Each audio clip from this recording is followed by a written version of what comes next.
আসসালামু আলাইকুম প্রিয় শিক্ষার্থীবৃন্দ, বেসিক্স মেন্টর চ্যানেলের পক্ষ থেকে সবাইকে স্বাগতম। আশা করি সবাই ভালো আছেন। আমরা এখন অনুশীলনী 1-এর 23 নম্বর প্রশ্নের সমাধান করব। আপনি যদি এই চ্যানেলে নতুন হয়ে থাকেন, নিয়মিত এরকম আরও ভিডিও পেতে চ্যানেলটি সাবস্ক্রাইব করে সাথে থাকুন। গণিত শিখুন। 23 নম্বরের প্রশ্ন বলা আছে সরল করো। ক নম্বর প্রশ্নে বলা আছে 0.3 0 গুণ 0.83 ভাগ 0.5 গুণ 0.1 যোগ 0.35 ভাগ 0.08। এখানে কিছু আবৃত দশমিক ভগ্নাংশ আছে, কিছু সাধারণ সংখ্যাও আছে। আমরা এই অধ্যায়ের শুরুর দিকের কিছু ক্লাসে যোগ বিয়োগ গুণ ভাগ করেছি আবৃত দশমিক ভগ্নাংশ নিয়ে। এখানে আমরা সব কয়টাই একসাথে কাজ করব। আমরা একটু দেখি, সমাধানে যাই। আমাদের প্রশ্নটা দেওয়া আছে, এখান থেকে আমরা একটু একটু করে সমাধান করি। 0.3 এটা তো আবৃত দশমিক ভগ্নাংশ, তাই না? এটাকে আমরা সাধারণ ভগ্নাংশ রূপান্তরিত করব। নিয়মটা কি? সংখ্যাগুলোকে দশমিক ছাড়া লেখা এবং মাইনাস আবৃত চিহ্ন ছাড়া বাকি সংখ্যা যেগুলো আছে সেগুলোকে মাইনাস। এখানে তো আর নাই। ভাগ যতগুলো আবৃত সংখ্যা ততগুলা 9, আর দশমিকের পরে অনাবৃত সংখ্যা যতগুলো ততগুলা 9-এর পর 0। এখানে অনাবৃত সংখ্যা নাই, তাই 3/9 গুণ 0.83। তাহলে আমরা এখানে কি লিখবো? 83 মাইনাস 8, কেননা 8-এর উপর আবৃত দশমিক চিহ্নটা নাই। ডিভাইডেড বাই 3-এর উপর আবৃত চিহ্ন, তাই 9, আর দশমিকের পরে একটা অনাবৃত সংখ্যা, তাই একটা 0। ভাগ 0.5কে আমরা 5/10 লিখতে পারি, গুণ 0.1, এই একটা যে আবৃত দশমিক ভগ্নাংশের চিহ্ন আছে এখানে, এটা আবৃত সংখ্যা, তাই যে আমরা 1 থেকে বিয়োগ করার মতো এখানে কিছু নাই। ভাগ 1-এর উপর আবৃত সংখ্যা একটা সংখ্যা, তাই 9, আর অন্য কোনো অনাবৃত সংখ্যা নাই দশমিকের পরে, তাই 0 দেওয়ার প্রয়োজন নাই। যোগ 0.35 থেকে আমরা বিয়োগ করব কোনটা? 3 বিয়োগ করব, কেননা শুধুমাত্র 5-এর উপর আবৃত সংখ্যা। ডিভাইডেড বাই একটা আবৃত সংখ্যা, তাই একটা 9, দশমিকের পরে একটা অনাবৃত সংখ্যা, তাই একটা 0। ভাগ 0.08। তাহলে 0.8 থেকে বিয়োগ করবে কত? 0। তো 0 বিয়োগ করাও যে না করাও একই। ভাগ একটা আবৃত সংখ্যার জন্য একটা 9, দশমিকের পরে একটা অনাবৃত সংখ্যা, তাই একটা 0।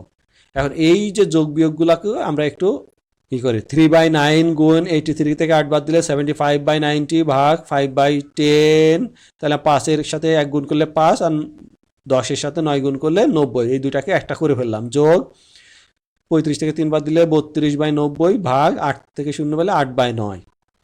আমরা যে এখন ভাগ যতগুলো আছে ওগুলা রাখলাম, এবং আমরা এই যে 3/9 এবং 75/90 এটাকে ভাঙলে ছোট করলে আমরা 5/18 পেয়ে যাই। আপনারা একটু ক্যালকুলেশন করে দেখেন যে 3কে 33 90 এইভাবে।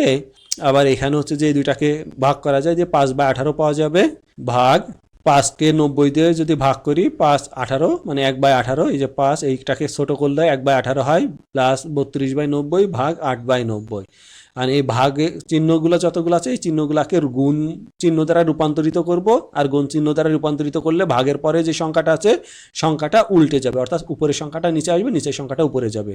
তাহলে 18/1 যোগ আছে ভাগ আছে এখানে, তাহলে 90 উপরে যাবে, 8 নিচে আসবে। তাহলে আমাদের আগে কাজ কি?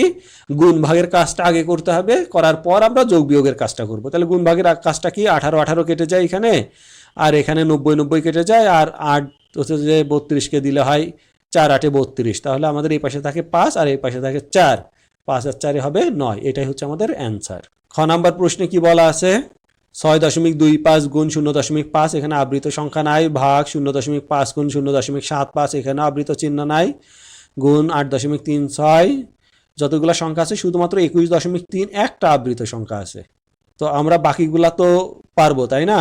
0.5কে 5/10 করে দিলাম, 0.5কে 5/10, 0.75কে 75/100, 836কে 836 ডিভাইডেড বাই 100, মানে দশমিকগুলাকে আমরা উঠাই দিলাম কাজের সুবিধার জন্য। 0.25কে 25/100, 0.1কে 1/10, 0.75কে 75/100, 21.3। আমাদের নিয়মটা কি? 213 লিখবো, বিয়োগ অনাবৃত 21টাকে বিয়োগ করে দিব, আর নিচে দশমিকের পরে একটা আবৃত সংখ্যা, তাই একটা 9, আর দশমিকের পরে কোনো অনাবৃত সংখ্যা নাই, তাই যে কোনো শূন্যও নাই। গুণ 0.5কে 5/10। আমরা এখন এটাকে একটু ছোট করে নিই। এই সংখ্যাটাকে গুণ করি 10-এর সাথে 100 গুণ করলে নিচেরটার, 5-এর সাথে 627 গুণ করলে হয় 3135। ভাগ আমাদের এই অংশটা আসছে যে 10-এর সাথে 100 গুণ করলে 1000, 5-এর সাথে 75 গুণ করলে 375 গুণ 836/100 ভাগ 25 সাথে 1 গুণ করলে 25, 100-এর সাথে 10 গুণ করলে হয় 1000 গুণ 75/100 গুণ 213 থেকে 21 বাদ দিলে হয় 192/9 গুণ 5/10।